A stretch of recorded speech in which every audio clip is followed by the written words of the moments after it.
CM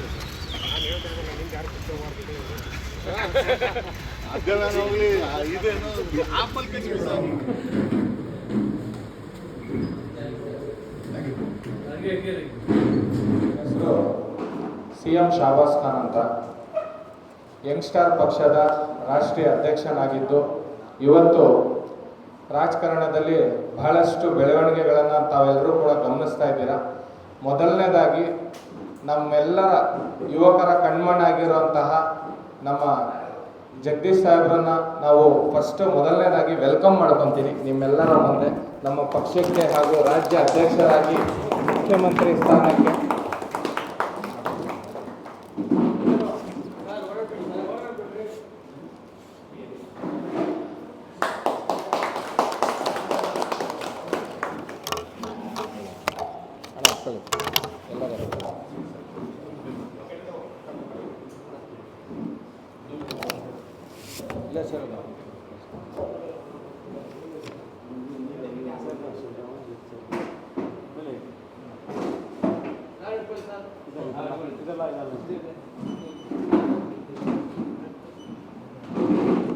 ಮೊದಲನೇದಾಗಿ ಗುರು ಬ್ರಹ್ಮ ಗುರು ವಿಷ್ಣು ಗುರು ದೇವೋ ಮಹೇಶ್ವರ ಗುರು ಸಾಕ್ಷಾತ್ ಪರಬ್ರಹ್ಮ ತಸ್ಮೈ ಶ್ರೀ ಗುರುವೇ ನಮಃ.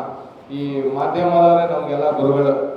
ಯಾಕಂತ ಹೇಳಿದ್ರೆ ಸಾಕಷ್ಟು ವಿಚಾರಗಳನ್ನು ತಿಳಿಸಿ ಯಾವ ಯೂನಿವರ್ಸಿಟಿಲಿ ಕಲಿಸಿದಂಥ ಕೆಲಸವನ್ನು ಮಾಧ್ಯಮಗಳು ಮಾಡ್ತವೆ ಅಂತ ಹೇಳಿ ನಂಬ್ತಾ 27 ವರ್ಷಕ್ಕೆ ಪಕ್ಷವನ್ನು ಕಟ್ಟಿ ಇವತ್ತು 30 ವರ್ಷ ನನಗೆ 3 ವರ್ಷದಿಂದ ಸತತವಾಗಿ ಹೋರಾಟ ಮಾಡ್ಕೊಂಡು ಬಂದು ಈ ರಾಜಕಾರಣದಲ್ಲಿ ನಮ್ಮಂತ ಯುವಕರಿಗೆ ಯಾರು ದಿಕ್ಕಿಲ್ವಲ್ಲ ಅಂತ ಹೇಳಿ ಹೋರಾಡುವಂತ ಸಮಯ ಇತ್ತು.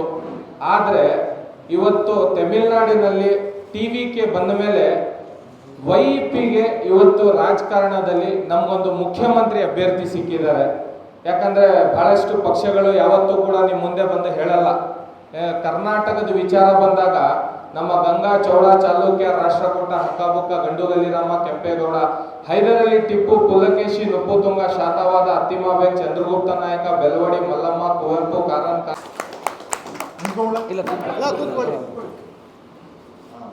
ಕಳೆದ 2010ರಲ್ಲಿ ಬಿಜೆಪಿ ಸರ್ಕಾರ ಇರ್ಬೇಕಾದ್ರೆ ಹೋಮ್ ಮಿನಿಸ್ಟರ್ ಆರ್ ಅಶೋಕ್ ಮೇಲೆ ನಾನು ಹಾಸ್ಪಿಟಲ್ ಆಗ್ಬೇಕಾದ್ರೆ ಹೋರಾಟ ಶುರು ಮಾಡಿದ್ರು, ಜೈಲಿಗೆ ಹಾಕಿದ್ರು. ಓಕೆ, ಸೊ ಏನೋ ಜನಗಳು ಒಳ್ಳೇದಾಗಲಿ ಅಂತ ಶುರು ಮಾಡಿದಂತ ಈ ಹೋರಾಟ ಕಳೆದ 16 ವರ್ಷಗಳಲ್ಲಿ ಒಂದು ಪಕ್ಷವನ್ನ ಇಟ್ಕೊಂಡು ಜನರ ಮುಂದೆ ಬರಬೇಕು ಅಂತ ನಮ್ಮೆಲ್ಲರಿಗೂ ಅನ್ನಿಸ್ತು.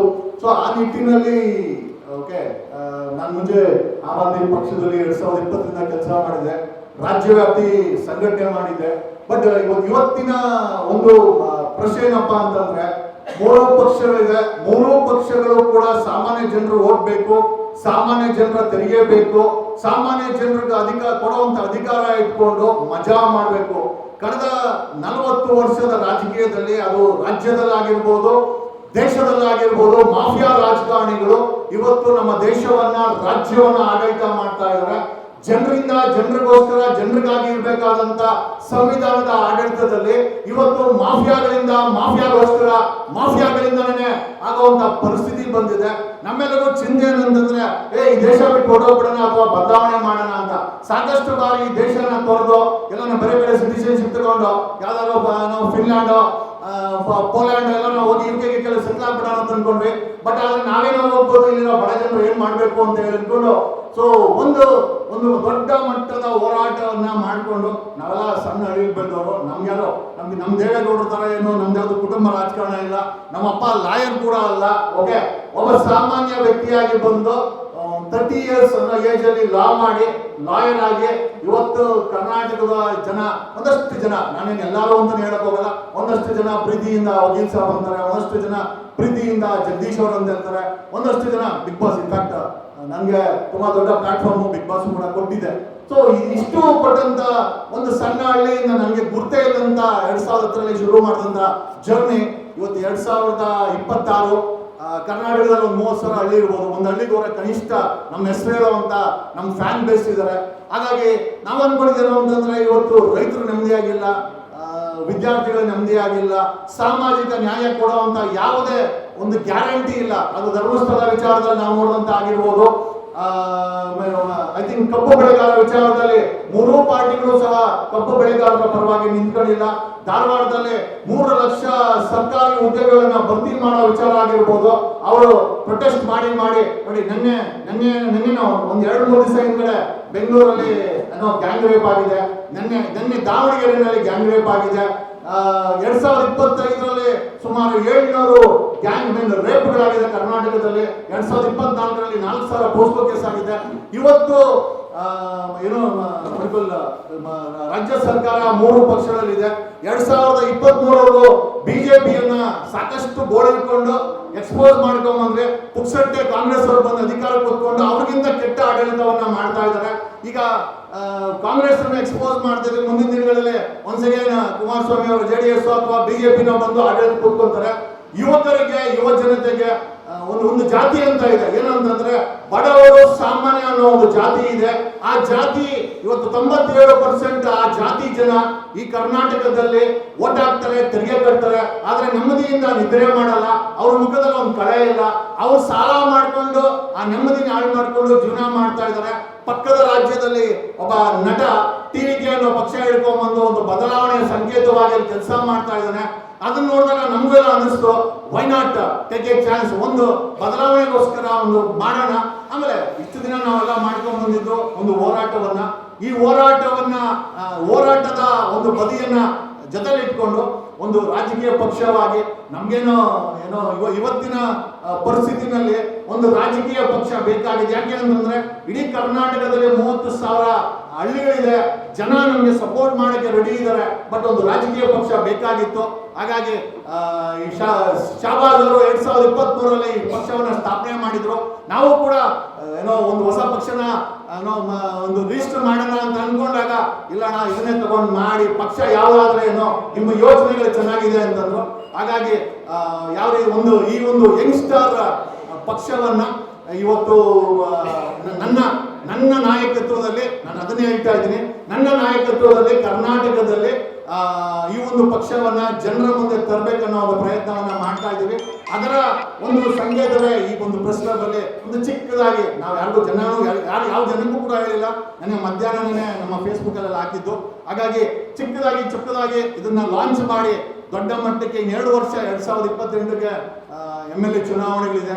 ಒಂದು ಬದಲಾವಣೆ ಬೇಕಾಗಿದೆ. ಅದು ನನಗೋಸ್ಕರ ಅಂತೂ ಅಲ್ಲ, ಬದಲಾವಣೆ ಕರ್ನಾಟಕದಲ್ಲಿ ಬೇಕಾಗಿದೆ. ರೈತರ ಆತ್ಮಹತ್ಯೆಗಳಾಗಿರ್ಬೋದು, 41,000 ಕೆರೆ ಇದೆ. 40 ವರ್ಷದಲ್ಲಿ ಇವ್ರು ಯಾರು ಕೂಡ ಉಳಿಯುತ್ತಿಲ್ಲ. ರೈತರು ಪಂಜಾಬಲ್ಲಿ BMW ಕಾರಲ್ಲಿ ಓಡಾಡ್ತಾರೆ. ಕರ್ನಾಟಕದಲ್ಲಿ ಒಬ್ಬ ರೈತ BMW ಕಾರಲ್ಲಿ ಅಥವಾ ಒಂದು ಸಣ್ಣ ಗಾಡಿ ಓಡಾಡಿದ್ದು ನಾವು ನೋಡಿಲ್ಲ. ಕರ್ನಾಟಕದಲ್ಲಿ 45,000 ಶಾಲೆಗಳಿದೆ. ಎಲ್ಲ ಮಳೆ ಬಂದ್ರೆ ಬೀಳುವ ಪರಿಸ್ಥಿತಿಗಳಿದೆ. ಬಡವರಿಗೆ ಕ್ವಾಲಿಟಿ ಎಜುಕೇಶನ್ ಇಲ್ಲ, ಬಡವರಿಗೆ ಒಂದು ಕ್ವಾಲಿಟಿ ಹೆಲ್ತ್ ಕೇರ್ ಇಲ್ಲ. 78 ವರ್ಷದಿಂದ ಇವರು 1,000 ಕೋಟಿ ಆಸ್ತಿಗಳು ಮಾಡ್ಕೊಂಡ್ರೆ ಹೊರತು ಯಾರು ಕೂಡ ಸಾರ್ವಜನಿಕರಿಗೆ ಕೊಡುವಂತ ರೇಷನ್ ಕೂಡ ಇವತ್ತು ತಿಂಗಳಗಟ್ಟಲೆ ವೇಟ್ ಮಾಡುವಂತ ಪರಿಸ್ಥಿತಿ ನಮ್ಮ ರಾಜ್ಯದಲ್ಲಿ ಇದೆ. ಬದಲಾವಣೆ ಬೇಕಾಗಿದೆ ಅಂತ ನಮ್ಗೆಲ್ಲರಿಗೂ ಅನಿಸ್ತಾ ಇದೆ. ಹಾಗಾಗಿ ಈ ಒಂದು ಯಂಗ್ಸ್ಟರ್ ಎಂಪವರ್ಮೆಂಟ್ ಪಾರ್ಟಿ ಅಥವಾ ಯಂಗ್ಸ್ಟರ್ ಪಾರ್ಟಿಯನ್ನ ಇವತ್ತು ಕರ್ನಾಟಕದ ಈ ಒಂದು ವೋಟರ್ಸ್ಗೆ ಅಥವಾ ನಾಗರಿಕರಿಗೆ ಅನಾವರಣ ಮಾಡ್ತಾ ಇದೀವಿ ಅಂತ ಹೇಳುತ್ತಾ, ಐ ಥಿಂಕ್ ಆ ಒಂದು ಶುಭ ಸಂದರ್ಭಕ್ಕೋಸ್ಕರ ನಿಮ್ಮೆಲ್ಲರ ಸಹಕಾರ ಎಲ್ಲ ಬೇಕಾಗಿದೆ. ಮಾಧ್ಯಮನೇ, ನಾವ್ಯಾರು ಸಾರ್ವಜನಿಕರು ನಮ್ಮ ಜೊತೆ ಬಂದಿರೋ ತುಂಬಾ ಕಡಿಮೆ. ನಾವೆಲ್ಲ ಮಾಧ್ಯಮ ಮಿತ್ರರಿಗೆ ಹೇಳಿದ್ದು, ನಿಮ್ಮ ಮುಖಾಂತರ ಈ ಒಂದು ಪಕ್ಷವನ್ನ ಸಾರ್ವಜನಿಕಗೊಳಿಸ್ತಾ ಇದೀವಿ. ನಮ್ಗೆ ಇದೇ ರೀತಿಯ ಒಂದು ಸಪೋರ್ಟ್ ಅನ್ನ ಕರ್ನಾಟಕದ ನಮ್ಗೆ ಸಿಕ್ಕಿದೆ. ನಾನು ಆಮ್ ಆದ್ಮಿ ಪಾರ್ಟಿ 2020ರಿಂದ 23 ಕೆಲಸ ಮಾಡಿದೆ. ಬಟ್ ಏನಂತಂದ್ರೆ ಅಲ್ಲಿ ಮೂಲೆಗೆ ಮಾಡಿ ಸೈಡಿಗೆ ಹಾಕಿದ್ರು. ಹಾಗಾಗಿ ಬಿಟ್ಟು ಸುಮ್ಮನೆ ಇದ್ವಿ. ಈಗ ಕರ್ನಾಟಕದಲ್ಲಿ ಈ ಒಂದು ಮಾಫಿಯಾ ರಾಜಕಾರಣವನ್ನ ಬದಿಗಟ್ಟಲೇಬೇಕು. I repeatedly say it's mafia ರಾಜಕಾರಣ. ನನ್ಗೆ ಹೇಳಕ್ಕೆ ಏನೂ ಸಮಸ್ಯೆ ಇಲ್ಲ. ಯಾಕೆ ಅಂತಂದ್ರೆ ಬಂದಿರೋ ಆಡಳಿತ, ಓಕೆ, ಜಾತಿ ಧರ್ಮದ ಹೆಸರಲ್ಲಿ ಆಡಳಿತ, ಓಕೆ, ಇವತ್ತು ಸ್ಕೂಲ್ ಮಕ್ಕಳನ್ನ ಬಿಡ್ತಾ ಇಲ್ಲ. ಹಿಜಾಬ್ ಮತ್ತೆ ಕೇಸರಿ ಸಾಲನ ಹೆಸರಲ್ಲಿ 99% ಇವತ್ತು ರಾಜಕಾರಣಿಗಳ ಮಕ್ಕಳು, ಅಧಿಕಾರಿಗಳ ಮಕ್ಕಳು ಬೇರೆ UK, ಕೆನಡಾ, ಬೇರೆ ದೇಶಗಳಲ್ಲಿ, ಆಸ್ಟ್ರೇಲಿಯಾದಲ್ಲಿ ಓದ್ತಾ ಇದ್ದಾರೆ. ಆದ್ರೆ ಸಾಮಾನ್ಯ ಜನರ ಮನೆ ಹೋಗುವಂತ ಶಾಲೆಗಳಲ್ಲಿ ಜಾತಿ ಧರ್ಮದ ಹೆಸರಲ್ಲಿ ಮಕ್ಕಳನ್ನ ಹೊಡೆದು ಇವತ್ತು ಬೀದಿ ಕಳಿತಾ ಇದ್ದಾರೆ. ವಿ ವಾಂಟ್, ಓಕೆ, ಭ್ರಷ್ಟಾಚಾರ ಮುಕ್ತ ಕರ್ನಾಟಕ ಬೇಕಾಗಿದೆ. ಟೋಲ್ ಗೇಟ್ ರಸ್ತೆಗಳಲ್ಲಿ ಟೋಲ್ಗೇಟ್ ಇದೆ, ಟೋಲ್ಗೇಟ್ ಮುಕ್ತ ಕರ್ನಾಟಕ ಬೇಕಾಗಿದೆ. ಡ್ರಗ್ ಮುಕ್ತ ಕರ್ನಾಟಕ, ಡ್ರಗ್ ಮಾಫಿಯಾಗಳು ಇವತ್ತು ಮ್ಯಾನುಫ್ಯಾಕ್ಚರಿಂಗ್ ಮಾಡೋ ಮಟ್ಟಿಗೆ ಬಂದಿದೆ. ಡ್ರಗ್ಗಳಿಂದ ರೇಪ್ಗಳು ಜಾಸ್ತಿ ಆಗ್ತಾ ಇದೆ. ವಿ ವಾಂಟ್ ಡ್ರಗ್ ಮುಕ್ತ ಕರ್ನಾಟಕ ಕರ್ನಾಟಕದಲ್ಲಿ ಬೇಕಾಗಿದೆ. ಆಮೇಲೆ ಇವತ್ತು ಲೂಟಿ ಮಾಡುವಂತ ರಾಜಕಾರಣಿಗಳಾಗಿರ್ಬೋದು, ಅಧಿಕಾರಿಗಳಾಗಿರ್ಬೋದು, ಭ್ರಷ್ಟಾಚಾರ ಮುಕ್ತ ಕರ್ನಾಟಕ ನಮಗೆ ಬೇಕಾಗಿದೆ. ಹಾಗಾಗಿ ಒಂದು ಲೆಕ್ಕಾಚಾರ ಬೇಕಾಗಿದೆ. ಇವತ್ತಿನ ರಾಜಕೀಯದಲ್ಲಿ ಒಂದಷ್ಟು ನವಚೇತನಗಳು ದಮ್ಮು ತಾಕತ್ತಿರೋರಿಗೆ ಒಂದು ಪ್ಲಾಟ್ಫಾರ್ಮ್ ಬೇಕಾಗಿದೆ. ಕಳೆದ 16 ವರ್ಷದಲ್ಲಿ ಯಾವ ಪಕ್ಷದವರು ನಮ್ಮನ್ನ ಕರೆದಿಲ್ಲ. ಏನಕ್ಕೆ ಅಂತಂದ್ರೆ ನಾವು ಹೋದ್ರೆ ಅವ್ರನ್ನ ತಿಂದ್ಕೊಂಡ್ಬಿಡ್ತೀವಿ ಅಂತ, ನಾನು ಹೋದ್ರೆ ತಿಂದ್ಕೊಂಡ್ಬಿಡ್ತೀನಿ ಅಂತ. ಹಂಗಾಗಿ ನಾನೇ ಒಂದು ಪಕ್ಷವನ್ನ ಜನರ ಮುಂದೆ ತಗೊಂಡೋಗಿ ನಮ್ಮಂತ ಅಂದ್ರೆ ಯಾವ ಪಕ್ಷದಲ್ಲಿ ಯಾರನ್ನ ಕರೆಯಲ್ಲ ಅಂತವ್ರಿಗೆ ಈ ನಮ್ಮ ಪಕ್ಷಕ್ಕೆ ಕರ್ಕೊಂಡ್ಬಂದು ಸಾಮಾನ್ಯ ಜನರನ್ನ ನಿಲ್ಸಿ, ಬರೀ ನಿಲ್ಸೋದಲ್ಲ, ನಾನು ಇವತ್ತು ಆಲ್ಟರ್ನೇಟಿವ್ ಆಗಿ KRS ಪಕ್ಷ ಪ್ರಜಾಕೀಯ ಎರಡೂ ಇದೆ. ನಾವೇನು ಅವ್ರನ್ನ ತಳ್ಳಾಗ್ತಾ ಇಲ್ಲ. ಬಟ್ ಬಡವರ ಮಕ್ಕಳನ್ನ ತಗೊಂಡ್ಬಂದು ಚುನಾವಣೆ ನಿಲ್ಲಿಸಿ 200-300 ಓಟ್ ತಗೊಂಡ್ರೆ ಬದಲಾವಣೆ ಆಗಲ್ಲ. ಗೆಲ್ಲಿಸಿದಾಗ ಮಾತ್ರ, ಈ ಕರ್ನಾಟಕದಲ್ಲಿ ಗೆದ್ದಾಗ ಮಾತ್ರ ಬದಲಾವಣೆ ಆಗುತ್ತೆ. ಯಾವ ರೀತಿ TVK ಜೋಸೆಫ್ ವಿಜಯ್ ಅವರು ಒಂದು ಬಿರುಗಾಳಿ ಎಬ್ಬಿಸಿ ಗೆದ್ಕೊಂಡ್ಬಂದ್ರು, ಪ್ರಯತ್ನ ಮಾಡ್ತೀವಿ. ಆಗುತ್ತೆ ಬಿಡುತ್ತೆ ನಾವು ಹೇಳಲಿಕ್ಕಾಗಲ್ಲ, ಮುಂದಿನ ಭವಿಷ್ಯ ನಾವು ಹೇಳಲಿಕ್ಕಾಗಲ್ಲ. ಬಟ್ ಡೆಫಿನೆಟ್ಲಿ 2028ಕ್ಕೆ 3 ಪಕ್ಷಗಳ ನಿದ್ರೆಯನ್ನ ಖಂಡಿತವಾಗಿ ಕೆಡಿಸ್ತೇವೆ. ಯುವಚೇತನವನ್ನ, ಈ ನವ ಯುವಕರನ್ನ, ಯುವತಿಯರನ್ನ ಮತ್ತೆ ಒಂದು ಸ್ವಚ್ಛ ರಾಜಕೀಯ ಮಾಡ್ಕೊಳ್ಳಿಕ್ಕೆ ಈ ಮಾಫಿಯಾ ರಾಜಕಾರಣದ ವಿರುದ್ಧ ತಂದೆ ತರ್ತೀವಿ. 2 ವರ್ಷ ಸಮಯ ಇದೆ. ಜಿಬಿಎ ಚುನಾವಣೆ ಇದೆ. ಜಿಬಿಎ ಚುನಾವಣೆ ಆಗಿರ್ಬೋದು. ಡೆಫಿನೆಟ್ಲಿ ಕಾಂಗ್ರೆಸ್ ಪಕ್ಷ ಜಿಬಿಎ ಚುನಾವಣೆಗೆ ಟಿಕೆಟ್ ಬೇಕು ಅಂತ 50,000 ಕೇಳ್ತಾರೆ. ಸಾಮಾನ್ಯ ಜನರ ಹತ್ರ 50,000 ಅಲ್ಲ, 50 ರೂಪಾಯಿ ಕೂಡ ಕೆಲವೊಂದು ಟೈಮ್ ಗತಿ ಇರಲ್ಲ. ಹಂಗಂದ್ರೆ ದುಡ್ಡಿಲ್ದವನು ಯಾವುದೇ ಅಂದ್ರೆ ನೈತಿಕ ಮೌಲ್ಯ ಏನಂತಂದ್ರೆ ಕೋಟ್ಯಾಂತರ ರೂಪಾಯಿ ಬೇಕಾಗಿದೆ ಅಂತ. ಇವನ್ JDS ಪಕ್ಷನೂ ಅಷ್ಟೇ MLC ಗೆ ನಿಂತ್ಕೊಂಡಿರೋದು 147 ಕೋಟಿ ಡಿಕ್ಲೇರ್ ಮಾಡಿರುವಂತ ಗೋವಿಂದರಾಜು ಅಂತವ್ರನ್ನ ಕೋಟ್ಯಾಂತರ ರೂಪಾಯಿ ದುಡ್ಡಿದ್ದು ನಿಮ್ಮಪ್ಪ ರಾಜಕೀಯದಲ್ಲಿ ಇದ್ದನು, MP MLC ಆಗಿದ್ರೆ ಇವತ್ತು ನಮ್ಗೆ ಜಾಗ ಇದೆ. ನಮ್ ತರ ಯಾವುದೇ ಬ್ಯಾಕ್ ಗ್ರೌಂಡ್ ಇಲ್ಲ ಅಂತಂದ್ರೆ ರಾಜಕೀಯದಲ್ಲಿ, ವಿಧಾನಸೌಧದಲ್ಲಿ ಯಾವುದೇ ಜಾಗ ಇಲ್ಲ ಅನ್ನೋದು ಇವತ್ತಿನ ಮಾಫಿಯಾ ರಾಜಕಾರಣಿಗಳ ಒಂದು ದಿಟ್ಟ ಸೂಚನೆ ಆಗಿದೆ. ಹಾಗಾಗಿ ಬಡವರ ಮಕ್ಕಳು, ಸಾಮಾನ್ಯ ಜನರ ಮಕ್ಕಳು MLA ಗೆ ಬರಬೇಕು. ಜನ ಓಟ್ ಹಾಕ್ತಾರೆ. ಆ ರೀತಿಯ ಒಂದು ಸಂಘಟನೆ ನಾವು ಮಾಡ್ತೀವಿ. Definitely we are going to constitute across Karnataka ಒಂದು ದೊಡ್ಡ ಸಂಘಟನೆಯನ್ನ ಮಾಡ್ತೀವಿ. ಹಳ್ಳಿಯಲ್ಲಿ ಆಗಿರ್ಬೋದು, ಜಿಲ್ಲೆಯಲ್ಲಿ ಆಗಿರ್ಬೋದು, ಇದನ್ನ ಮಾಡ್ತೀವಿ. ಜನರು ನಮ್ಗೆ ಸಪೋರ್ಟ್ ಕೊಡ್ತಾರೆ. ಇವತ್ತಾನೆ ಕಂಡ್ಬಿಡ್ತಾ ಇದೀವಿ. ಇವತ್ತು ಒಂದು ರೀತಿಯ ಹೊಸ ಓಟನ್ನ ಈ ಒಂದು ಯಂಗ್ಸ್ಟರ್ ಪಾರ್ಟಿಯ ಮೂಲಕ ಒಂದು ಹೊಸ ರಾಜಕೀಯ ಚಳವಳಿಯನ್ನ ತರ್ತಾ ಇದ್ದೀವಿ. ಹಾಗಾಗಿ ನಿಮ್ಮೆಲ್ಲರ ಸಪೋರ್ಟ್ ಇರಲಿ. ಆಮೇಲೆ ನಮ್ಮ ಕಾರ್ಯಕ್ರಮವನ್ನು ನೋಡ್ತಾ ಇರುವಂತ ಎಲ್ಲ ನಮ್ಮ ಸಪೋರ್ಟರ್ಸ್ ಆಗಿರ್ಬೋದು, ನಮ್ಮ ಫ್ಯಾನ್ಸ್ ಆಗಿರ್ಬೋದು, ಎಲ್ಲರಿಗೂ ಧನ್ಯವಾದಗಳನ್ನ ಹೇಳುತ್ತಾ ಮುಂದಿನ ದಿನಗಳಲ್ಲಿ ನಮ್ಮ ಜೊತೆ ಸೇರಿ ಬದಲಾವಣೆ ಮಾಡಬೇಕು ಅಂದ್ರೆ ಜೊತೆ ಸೇರಿ ಬದಲಾವಣೆ ಮಾಡೋಣ ಅಂತ ಹೇಳುತ್ತಾ ನನ್ನ 2 ಮಾತು ಅಂತ ಹೇಳಲ್ಲ, ಸಾಕಷ್ಟು ಮಾತಾಡಿದ್ದೀನಿ. Thank you. Thanks a lot. Love you all.